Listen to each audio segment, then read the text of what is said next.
Welcome, my fellow leaders and listeners. This is Succession, a podcast about the pursuit of success, the art of leadership transitions, and the legacies that shape our future. I'm Corey Grillo, and in each episode, we explore what it means to lead with impact, adapt through change, and create a lasting mark on the world of business. Whether you're navigating a career shift or planning your next big move, you're in the right place. Today, we're joined by Caro, the visionary CEO of Caro Security. Under AJ's leadership, a small firm evolved into a powerhouse in a cutting-edge industry, leveraging innovation and technology while redefining what it means to lead with purpose. Known for the We Care philosophy, AJ has scaled Caro Security through a bold commitment to community impact and employee growth. In this episode, we'll unpack his approach to leadership, growth, and navigating succession in a high-stakes industry. Let's dive in.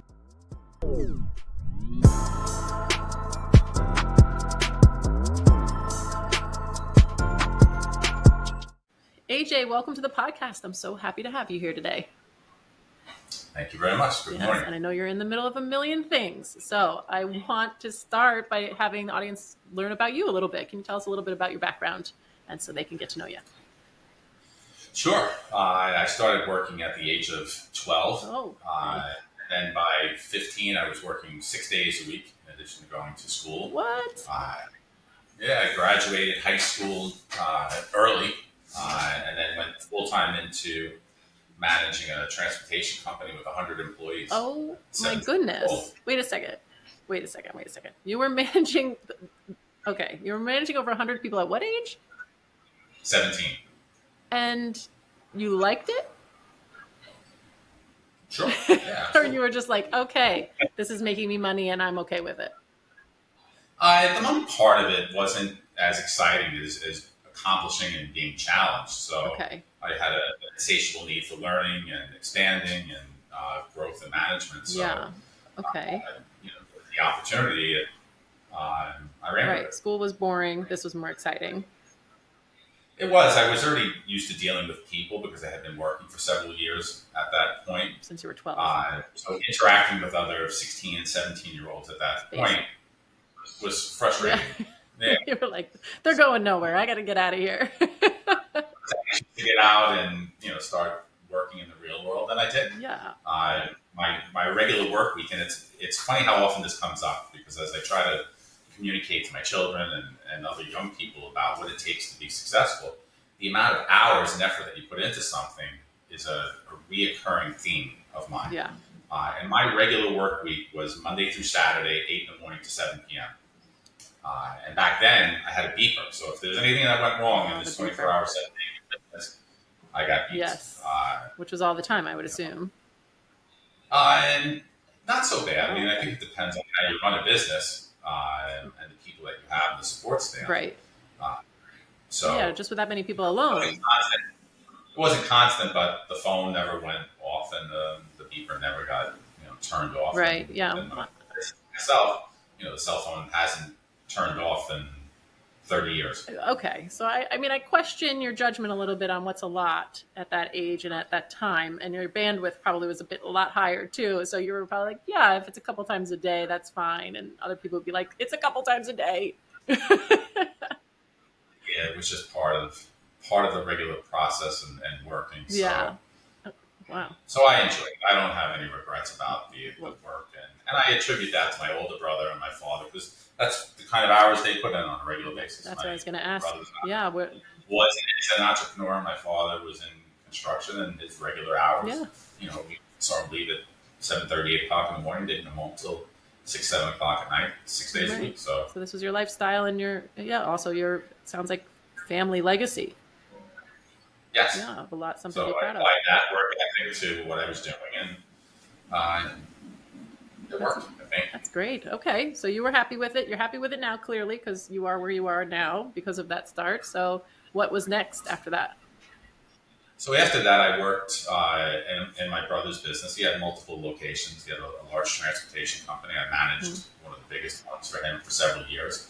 And we were looking to buy a business together and expand his business, and we'd be partners in it. And it just kept falling apart.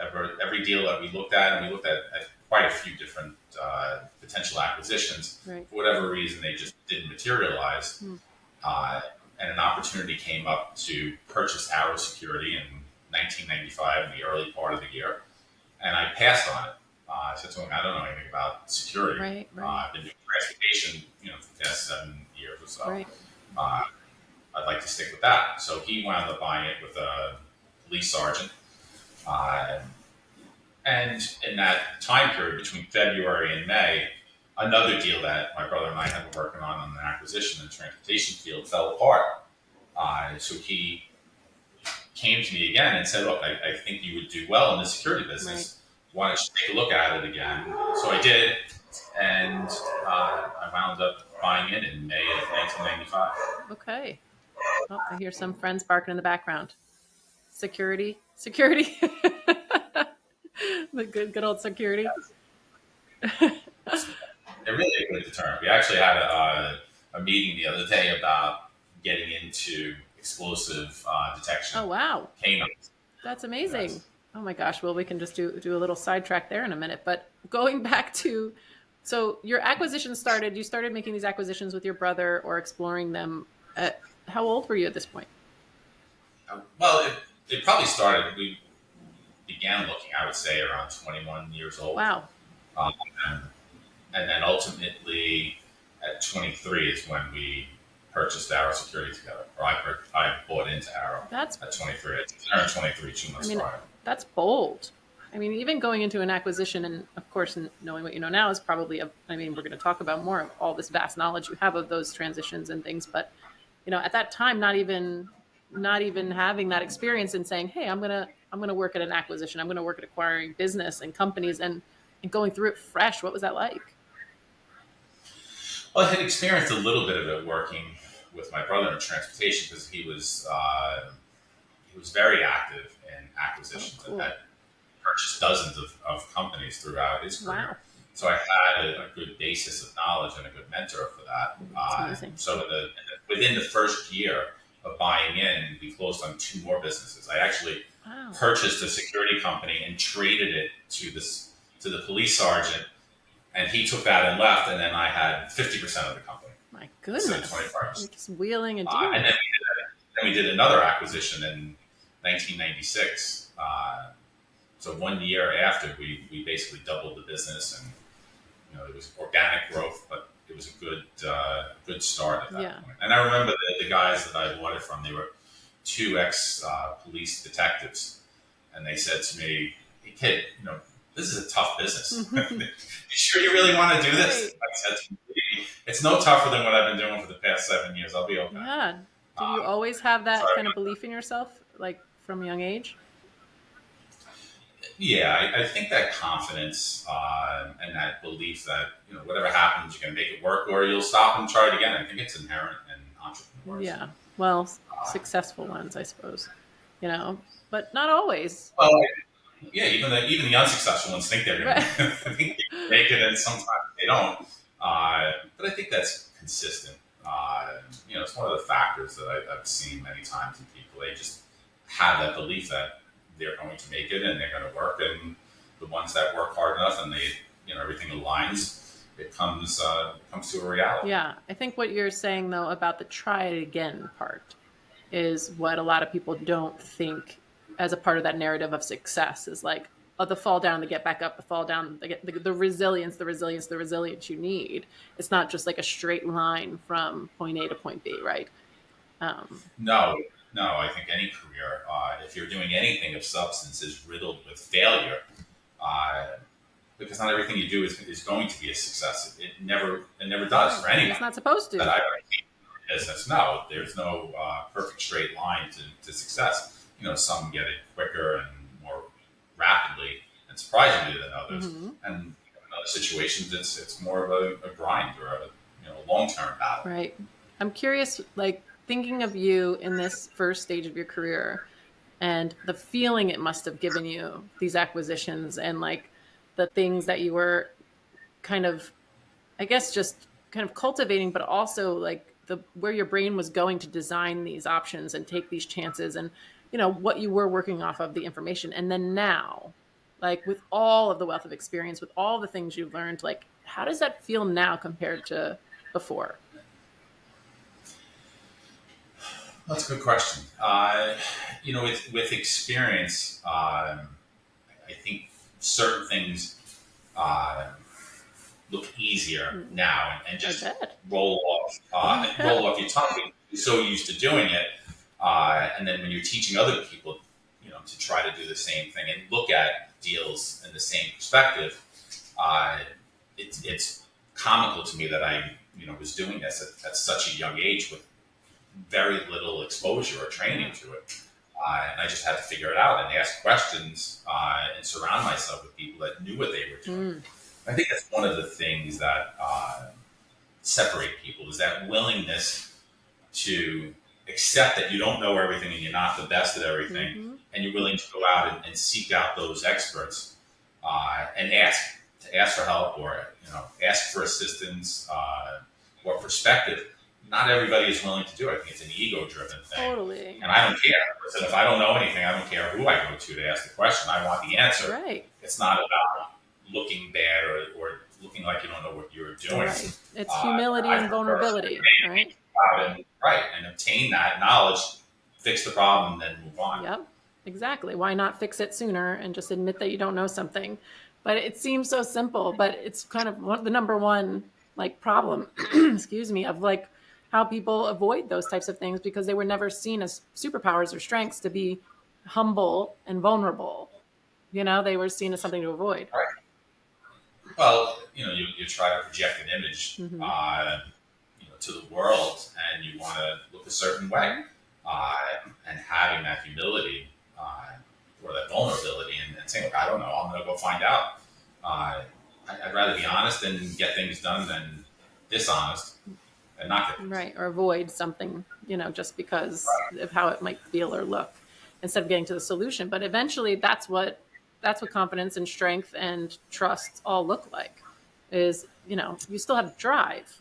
You still have the drive under it. Just because you're humble and you don't know something doesn't mean you're not driven to find out or come out the other side of it successful, right? And that's what you've done, essentially. So I guess that feels a lot different now. It does. And there's a different enjoyment to it, I think, in creating something at a different level. Yeah. And I think that's part of the process. So if you're an entrepreneur and you're driven, I think that thirst for knowledge and being challenged, as long as you keep that at the forefront, I think you stay relevant and you stay motivated. Yeah.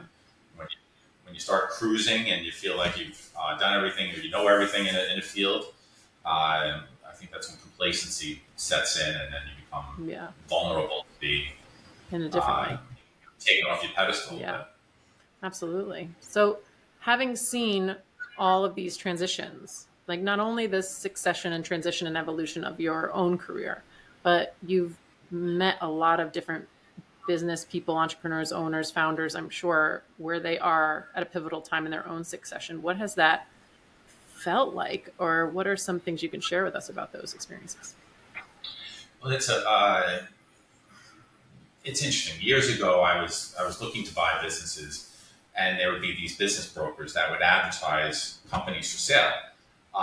And I felt like they just didn't do a great job in following up or connecting the buyers and the sellers, because I was always looking to buy other security companies, and then I would see them listed in a newspaper somewhere that a security company was for sale. And I'm like, why didn't you call me? I've called you several times. So it motivated me to get into the business brokerage business. So I started a business brokerage. Wow. Just on top of everything else, you were like, why not?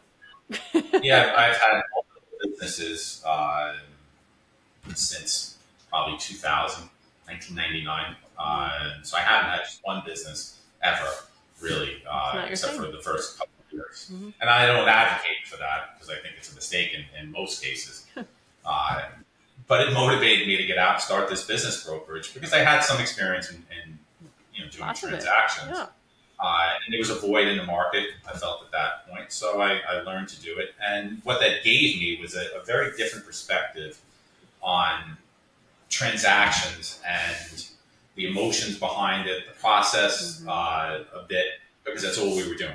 We were dealing with buyers and sellers and putting deals together and dealing with the lawyers and the landlords and the contracts and everything that went with it. The people. But being able to see the sellers and their point in life and what made them successful and how different businesses or franchise worked and what made them successful, what made them unsuccessful. It was a great learning experience for me. Yeah. At that. Yeah. And what do you think is the advantage? Like, what did you see that was surprising? And I guess, what did you see that you found, I don't know, disappointing?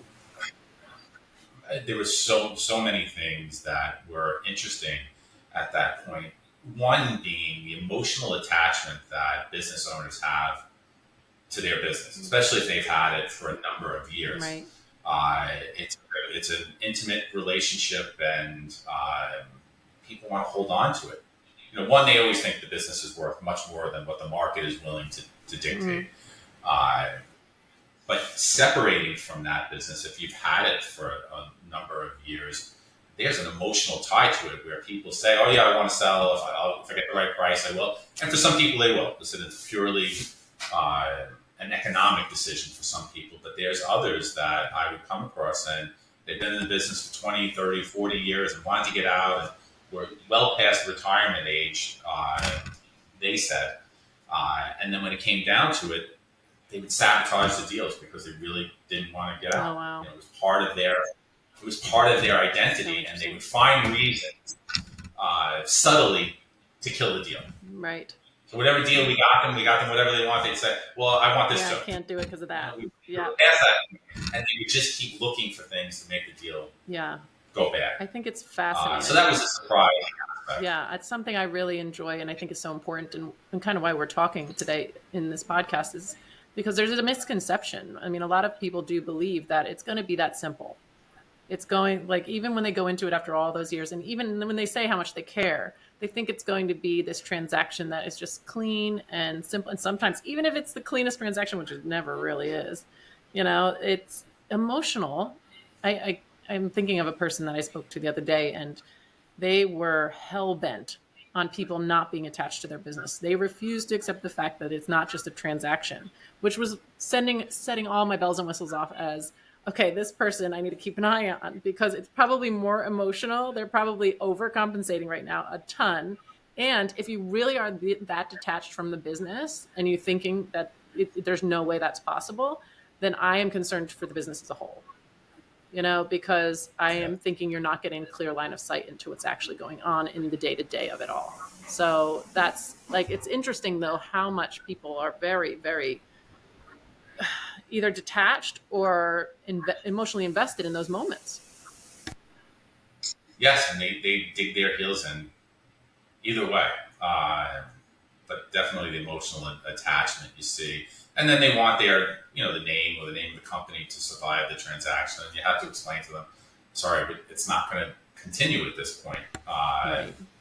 Yeah, that's not part of the and that's a tough pill to swallow, I think, sometimes. And, they think they do it best. And in many cases, look, they do it very well because they're, managing this business and they're aware of all the employees and the customers and everything else, and they do a good job in managing it. There's times when we look to retain the owner and work with them sometimes. And it just gives them a different platform to work in. And I enjoy that. I enjoy having people that have had their own business and then helping them grow it. Yeah, so meaningful. That division larger than what they were able to. Yeah, and one of the most meaningful times of transition too you're a part of with these individuals. Are there any stories that stand out for you that you feel like you learned a lot, or you learned a lot what not to do? There's plenty of things not to do. I mean, listen, doing enough due diligence, I think, in any of these deals makes sense. Finding out why somebody really wants to sell is important. Checking to make sure there's not issues that would survive a sale, because there's certain things that even if you're doing an asset deal and you're just purchasing the assets, there's things that will follow that business. Sales tax. There was a deal that we were doing, and the people weren't reporting sales tax the way it was supposed to. And the attorneys went back and forth, and the accountants went back and forth. And I said, look, you're supposed to be charging and collecting sales tax, and you're just not doing it. You're misclassifying what the business is. And I have a liability then that I'm going to assume by purchasing this business that's going to pierce that corporate veil, and even the fact that you're selling isn't going to protect me. And the deal wound up dying because of it. And it was the right thing to do. It was the right thing For sure. to walk away from. But making sure things are what they seem, and not rushing into it and getting emotional as they acquire and not getting too excited. That's an important aspect, I would say. Yeah. And for your own kind of, I guess, have you done a lot of the selling on your side, I'm assuming, too, as far as for you and your businesses, or has it mostly been just kind of the brokerage pieces? I do a lot more acquiring Yeah. businesses than selling. On the business brokerage side, years ago, I had represented sellers as well, quite a bit. So I've purchased many more businesses personally than I've sold. How are you feeling about this being a theme in your world at some point as far as succession? Well, being in the multiple businesses, and then at some point there'll be some sort of transition, and it depends on that point in my life and where the company is, and Do you think? what an exit looks like, if it's going to be a sale or an ESOP or Right. something like that. Yeah. How do you evaluate the health and kind of when you're acquiring, I guess, what you're looking for? Because I know when I'm going in and I'm working with on the acquisition side of things, that we're looking for that kind of health of the company and how the leadership kind of has echoed through the company. So we don't know that there's a major overhaul, or sometimes you're just paying for an overhaul, right? Like sometimes there will be a major overhaul. So is there things that are reflective in that sale process, especially when you're talking about that person that's giving up their business and having that emotional attachment, and that you've seen that also echoed, the value or the lack of value in the operational side of things, the human components, the human kind of investment that you were making? Well, each deal is different, so I think you have to look at it, with a clear spectrum and evaluate each one. Why somebody is selling, or why a group or owners are selling a business, is a great first step. Is the business in decline? Are they losing accounts? And looking back over the past few years of what the business has been doing kind of paints a picture on where they are, where they've been, and where they're likely to go. In all the years I've been doing this, and all the business brokers I've dealt with, and it's been hundreds or thousands, consistently the year that the people are selling is the best year they've ever had. And the following year is going to be by far the best year they've ever had. Rarely does anybody say, well, we've trended down 10% every year, but next year we're going to come back with an 80% increase in business. It's going to be the most profitable. All right. And so I think you have to look at why many times. And listen, there's good deals to be done even when a company is in trouble. Because they may be in trouble for a variety of reasons. Maybe they haven't capitalized the company very well, and then they got themselves into a bad financing situation. I mean, that happens. But the accounts could still be good. The employees could be good. It could be a good acquisition. And the company just got itself in trouble financially because it just wasn't capitalized correctly, and the owners didn't infuse it with enough funds, or didn't have the right investments in place. So I think you have to look at each deal objectively and in totality about whether it's going to be a good fit or not. It's nice when the business is fine and there's no hiccups whatsoever. There's no red flags, and the person just wants to retire or wants to get off the business and come work for us. Those are easier, right? But less frequent. Yeah, definitely. Yeah, I think when we're talking about succession too, a lot of times I feel like people always wait until that last moment, or wait until they want to go, or it's time to go, or they're being forced to go, and they're not laying the groundwork for those successful handoffs at every level, right? Just making sure that everybody is prepared to hand off their responsibilities, or have their teams ready to have transition at any time. I mean, it could happen at any time in a business for a variety of reasons. And it's kind of when you're behind the 8 ball sometimes. Well, having the business prepared for a sale is an important aspect of it. It's like selling a house. You do certain things in selling a house, and you prepare for it, and you prep for it, and you clean things, and there's a whole laundry list of things you do. Those same types of things you should be doing for the business. Right. It should look the right way. Everything should be accounted for correctly. Yeah. If there's personal expenses that are floating through the business, first of all, it shouldn't happen. But second of all, you should certainly not be doing it if you're looking to sell, because you're going to get a multiple on profitability of a company. So if you're paying for your daughter's car through the business, well, you shouldn't be doing that. Right. You certainly shouldn't be doing it when you're looking to sell. So you want to paint the right picture of the business. If it can afford to pay for that vehicle, fine. Right. Put it into the profit, pay your taxes on it like you're supposed to do, and you'll do better in a sale. Right. Than trying to cut those corners and be slick. Yeah, people don't like it when you tell them that. That's what I find. No, don't use that helicopter for private. It's like, I'll do what I want. It's like, okay then. All right. Right. But then it comes back and bites. Always. If they get a full of profit for it, the helicopter ride is going to cost you, 3 or 4 times what it costs for there. So the benefit of it, isn't really there. That's a tough one for people to get used to. If they're used to doing business a certain way, and now you tell them, well, you shouldn't be doing it this way, and fix it, they're resistant. Yeah. Sometimes. Yeah. I think it's at the detriment of their own company, though. So these things are important. And then it also sets your tone. Like if you're not doing the right thing and you're selling to somebody, that's not. It kind of sets a tone that you don't do things the right way. Yeah.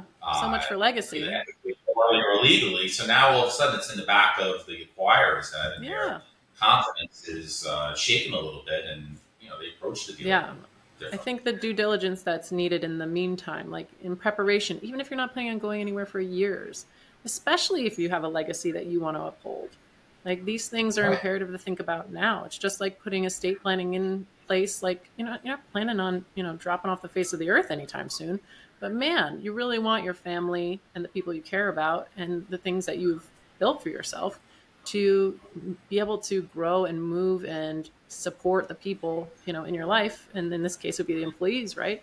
In the best way possible, whatever that's going to look like. So to not think about it is going to be, I think, the wrong move for people, especially if they have those things in the future. Yeah. Absolutely. Yeah. But it sounds like you're echoing the same thing, but it's something you're thinking about all the time because you're seeing it in action. I mean, I don't know. I don't even know how many businesses you work with in different new ones, new kind of conversations you're having in a year. Can you even put a number on that? Well, I mean, we look at acquisitions on a regular basis. So, we have somebody, all they do is hunt down deals and evaluate them for us in the security business. Right. And that's not common. So we're having a lot of conversations with a lot of people. And we'll probably close a dozen deals this year. Nice. Yeah. Security side, at least. Wow. Yeah. I mean, you must kind of like people.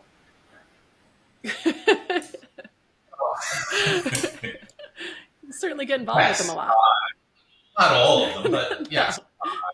And you try to deal with the people that you like on a more regular basis. Yeah, you like business. We can tell that. But, what you're doing, you're really interacting with people all the time. New people, new faces, new opinions, not always the people that you agree with, but you're managing these things all the time. So it's really nice to know that you also have people at the forefront of, what you care about in these situations. And that's a never-ending task, is to have the right people in the business at the right time. Right. And anticipate when you're going to need the next level of people and invest in it. Yeah. That's another differentiator, is people that are willing to invest, to have a higher level person than what the business needs at that point. But they can anticipate needing that person, and so part of the needing plan. that person to get to the next level. Yep. And taking that investment. How many people do you have working at Caro now? I would say close to 7,000. Oh, that's just 7,000. Whoa. Okay. And it must be hard to connect to everybody. How do you stay connected to your team? Well, it's a constant thought in your mind, right? So you can have conversation with the executive team, and that's who I directly manage, and then they have to be able to communicate effectively, in those skip levels. And it's a tough thing when the people are in the field. So 7,000 people aren't in one place or in 5 places. They're all over. So you have to be able to communicate in a regular way with them. And it's something that personally I'm working on and want to do for this year is to be able to communicate and educate and connect with everybody in the company on a regular basis. So it's a personal project. We're doing a 2-minute training sequence where I can connect with the entire company and the workforce and try to educate them on something about business and something that could be productive in their personal lives. Yeah, absolutely. Well, I hope this can be a part of that. I hope we can utilize this to help you bring you closer to your team. I know I appreciate you, being closer with our audience and taking time with me today. I really do appreciate that. My pleasure. And lots of things to chat about in the future. So I hope you don't mind if we give you a call again and pick your brain. Yes, I'd like that. Well, thank you, AJ. I really do appreciate it. Yeah, and I can't wait to hear all the things you're going to be doing this year. So we'll talk to you soon. All right. Have a great day. Okay. And before we go, a big thank you to all our listeners for tuning in today. We hope you found some valuable takeaways to help you with your own leadership journey. Don't forget to subscribe so you never miss an episode. And if you're ready to dive deeper into your own succession strategy, or you want to be a guest on the show, reach out and email us at ask@corygrillo.com. Remember, great legacies are built on smart strategies. Keep leading forward, my friends, and we'll talk soon. Bye.